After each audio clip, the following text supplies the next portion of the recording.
head not cut off.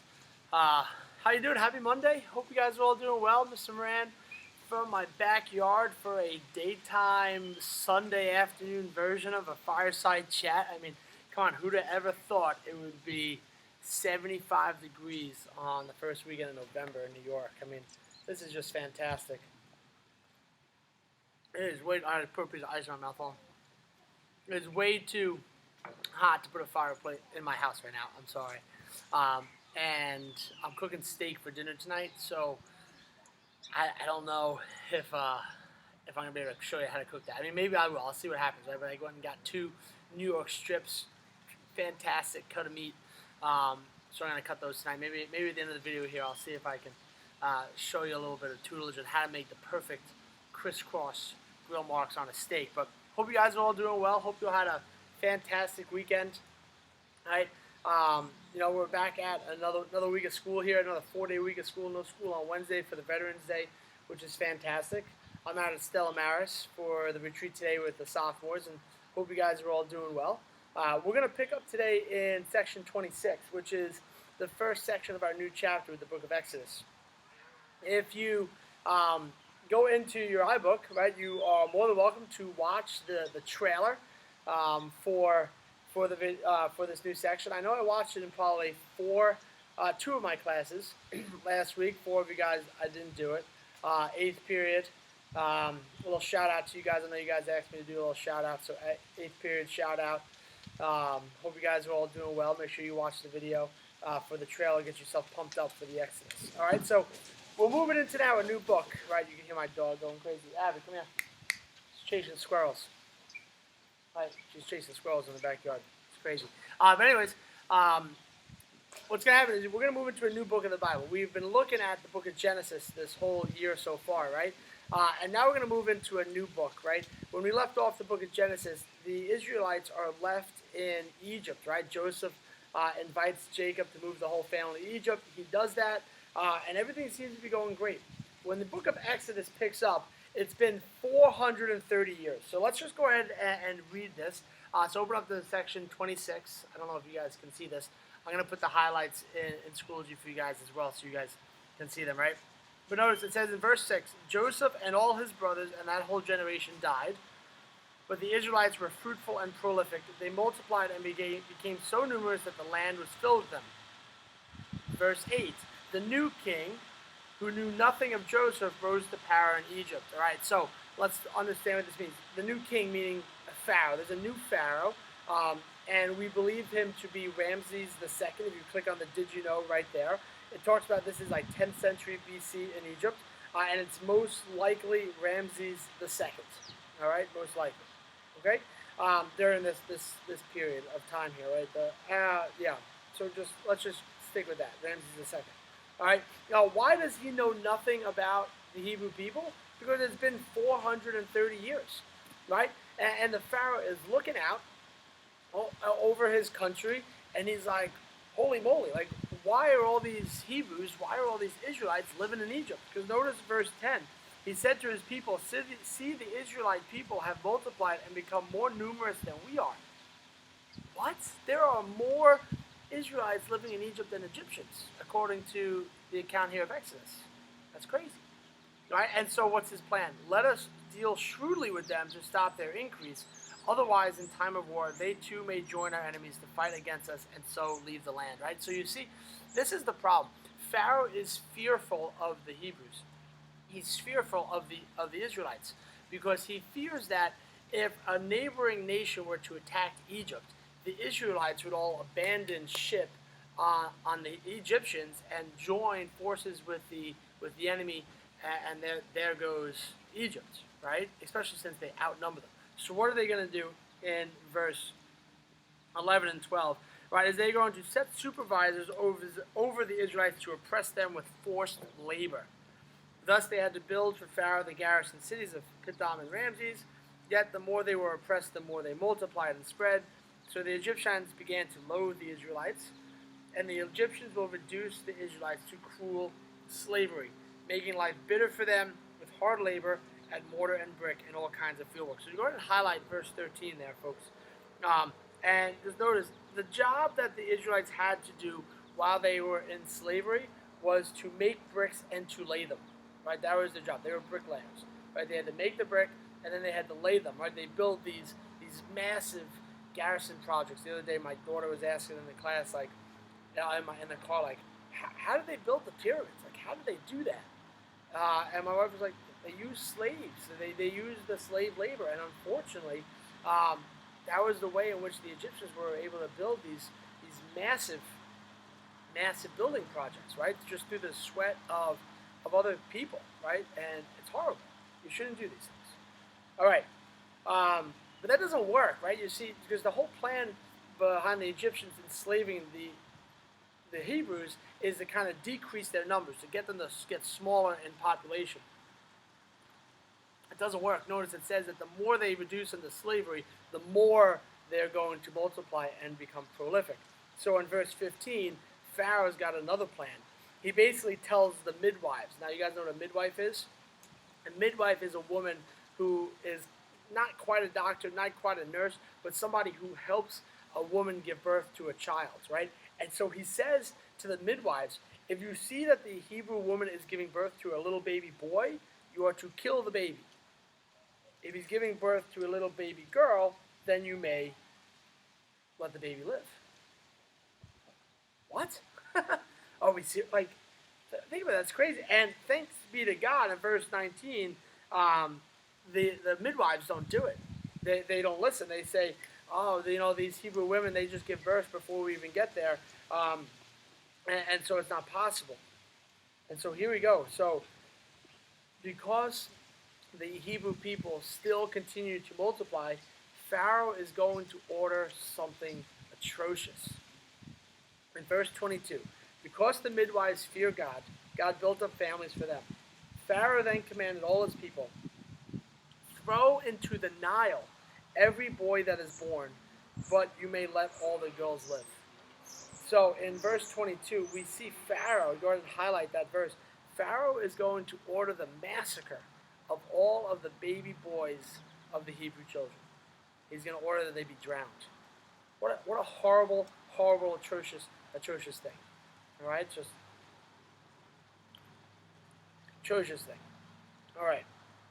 It's in that environment, right, where all of the Hebrew babies are being killed or being slaughtered, that Moses is going to be born. So notice verse 1 of chapter 2.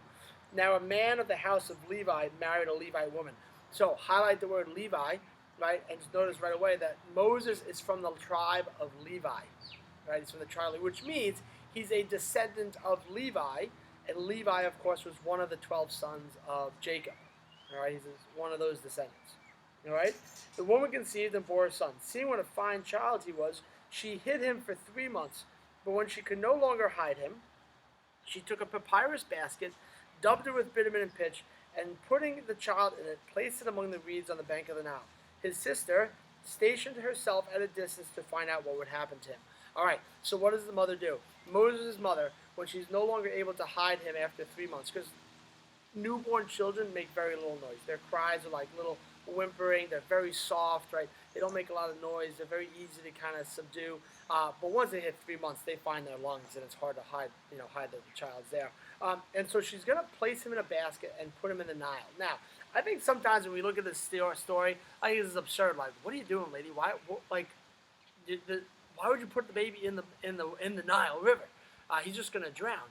But notice, she doesn't put him in the river. She puts him in the reeds on the banks of the river. All right, which is an important detail. She kind of like places him in like the grasses that are the tide of the Nile would come up and reach. So it would be water, but he's going to float on top of it. But the basket's not like floating away, like never to be seen again. All right, so let's just put that into perspective, right? She's not like, putting the baby in the basket in the Nile, giving it a little shove and saying, "See you later, Moses. Hope it all works out well for you," right?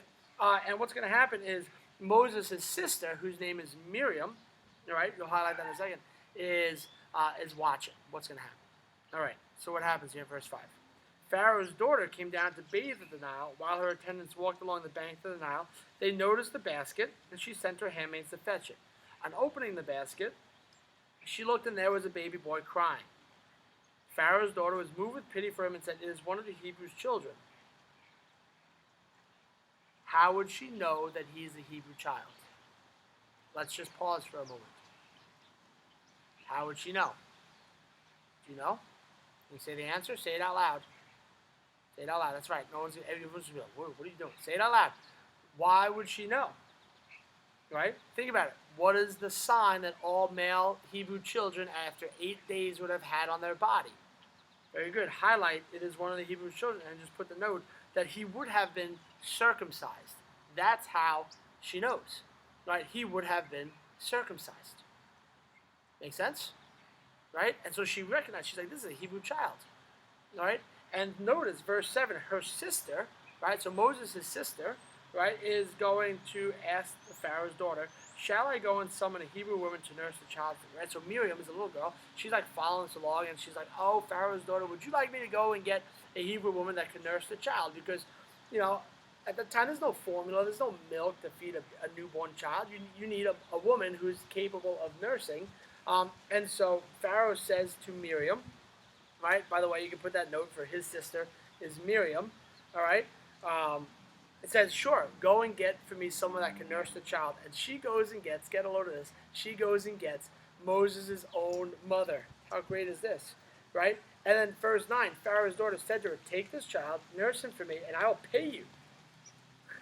Right? So how great is this? Moses' mom gets to raise Moses, right? And she's going to get paid to do it. I mean, like, this would be amazing. Right? Imagine someone be like, hey, Moran, you've got 4 kids. That's fantastic. Wow, we're just going to pay you to raise your kids. I'm like, that would be amazing. That would be amazing. Right? Just to pay me to hang out with them and to raise them. Right? And so Moses' mother gets to raise her own son. In verse 10, when the child grew, then she brings him to Pharaoh's daughter, and he became her son. And so she named him Moses, for she said, I drew him out of the water. The name Moses means I drew him out of the water. And so there we see Moses, although he is going to be a Hebrew, is going to grow up living as Pharaoh's daughter, right, and is going to grow up in the palace. So that's pretty cool. All right. Verse 11. Everybody's with me so far, I hope. Let me take a sip of my water, give you guys a chance to recuperate. Once again, bus driver mug. Nothing better. Verse 11. On one occasion, after Moses had grown up, when he had gone out to his kinsmen and witnessed their forced labor, he saw an Egyptian striking a Hebrew, one of his own kinsmen. Once again, how does he know that he's a Hebrew, one of his own kinsmen? He would have been circumcised. Verse 12. Looking about and seeing no one, he struck down the Egyptian and hit him in the sand. Holy moly. Moses is going to come to the aid.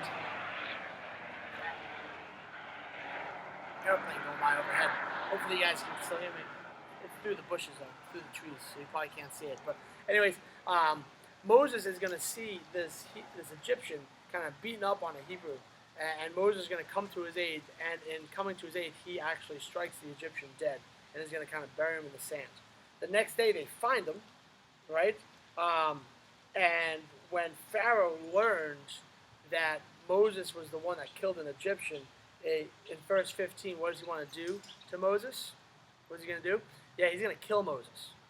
He's going to kill Moses. Pharaoh plans to kill Moses as a result of Moses killing the Egyptian. And so Moses is forced to flee from Pharaoh and goes to a land called Midian. Now, students always ask me, like, how come Pharaoh would have killed Moses if he was Pharaoh's daughter's son? It's like, well, it's one thing, to be like, all right, daughter, you can have this child, right, that you can raise as your own son. But if that child starts acting out and killing Egyptians, well, now it's kind of like, well, that's it. We can't allow that. So Pharaoh is going to come after Moses here. All right, verse 16, the priest of Midian had 7 daughters, and they came to draw water to fill their troughs, right? Moses is going to move in with this priest named Reuel. Verse 18 is what we're looking at now. You can highlight the name Reuel. He's also known as Jethro, right? So you can put that note, a.k.a. Jethro, right? Think NCIS here, Jethro Gibbs. And so Moses is going to live with Jethro, with Reuel here in Midian, and he's eventually going to marry this woman named Zipporah, who is Jethro's daughter, all right? And so we see here kind of at the end of section 26, Moses, having been born, grown up as an Egyptian royalty, so to speak, right? He's 40 years old, all right? And at 40 years old, he is forced to flee Yeah, right. I think it's Moses' life in 40s. I think that's on the next slide there, or maybe it's 2 years. Let me just make sure that I'm not giving you the wrong information. Yeah, very good. So at 40 years old, that's when he flees. So he's not some young spring chicken here. He's not like an 18-year-old kid that made a mistake and is forced to flee. He's a grown man. He flees to Midian and then he marries Zipporah. All right, and it'll be there in Midian that he will see the burning bush, which happens in the next section. All right, so we'll kind of leave it at that for today. Hopefully, you guys have a wonderful day at school, and I'll see you guys all back tomorrow on Tuesday for class, and then Thursday we'll have a quiz. All right, so remember that. Tomorrow, Tuesday, you got some homework tonight, I believe, section 27. So make sure you work on that, and then we'll have a quiz on Thursday. All right, guys, enjoy the rest of your day, and hopefully enjoy the beautiful weather today like I did. All right, Moran out.